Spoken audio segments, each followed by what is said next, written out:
check this out. This is using some small chords.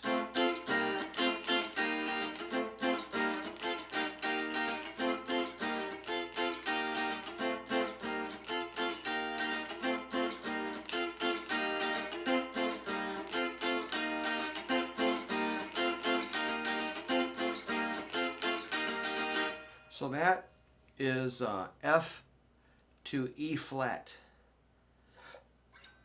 And that chord is like a 5, 6, 5, 7.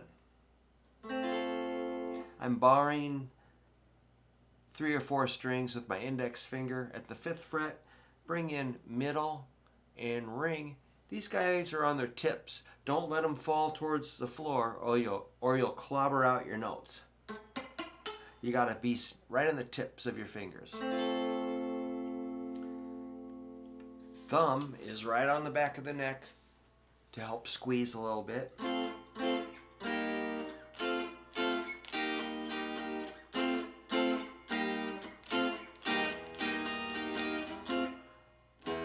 I don't want that low E. So I'm just moving back and forth, and remember to cancel a chord, you just relax your hand a little bit and then the chord stops. Here it's ringing, and so I'm kind of combining some staccato or muting with my left hand, and I'm strumming a certain like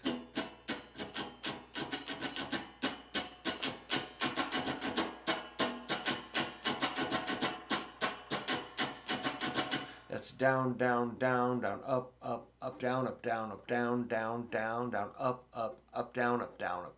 So you got to kind of know some strum patterns to play that song. Down, down, down, down, up, up, up, down, up, down, up.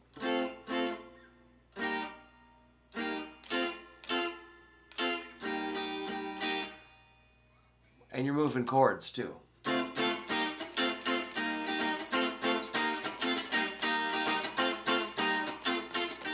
Now that may be awkward, if you're trying to put this little song together, but eventually you get pretty relaxed where you're just kind of, thinking about something else. You don't have to, think about every strum. You just sort of like, oh yeah, that sound, and it just kind of miraculously coordinates out of your brain to your right hand, to your left hand, while you're thinking about something completely different. It becomes part of your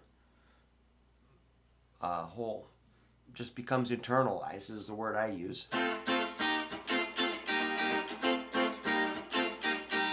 That versus, a big fat bar chord.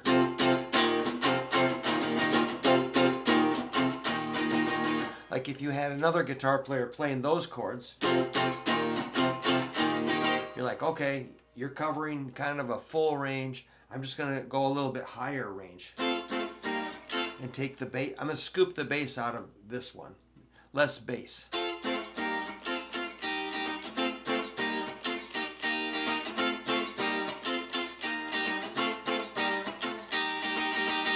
And the little chorus.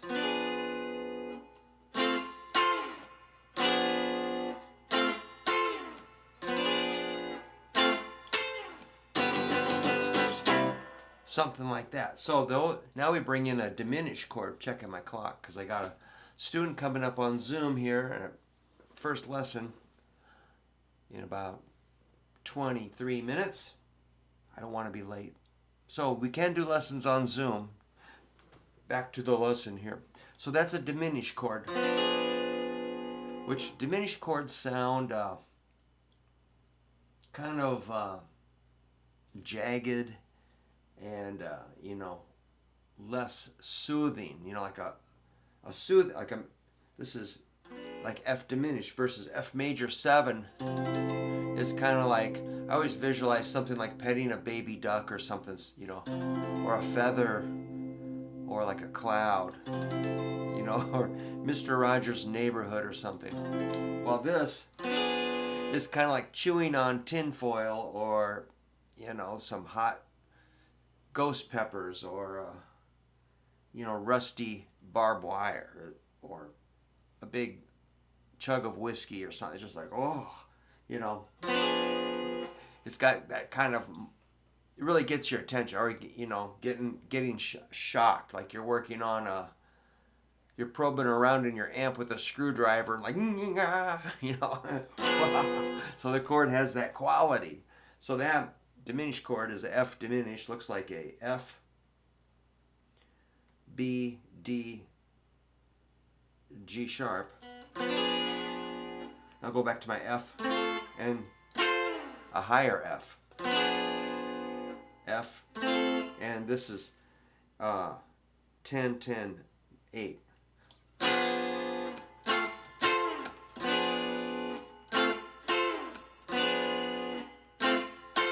Then we'll go G to C. And then here I just might go to bar chords, dominant sevens, but you could do higher if you want to take it up high. That was 7, 8, 7 to 12, 13, 12.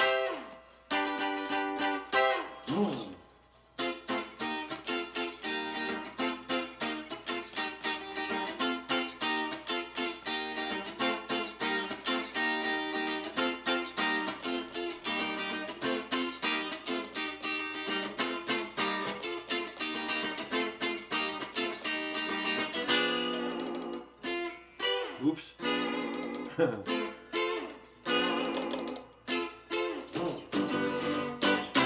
or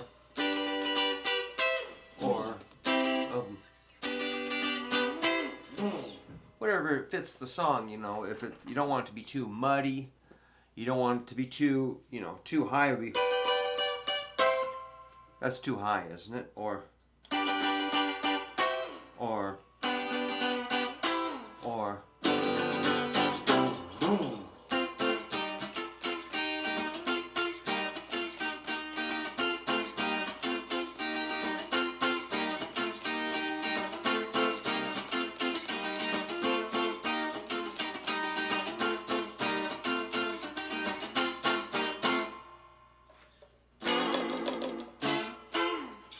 oops.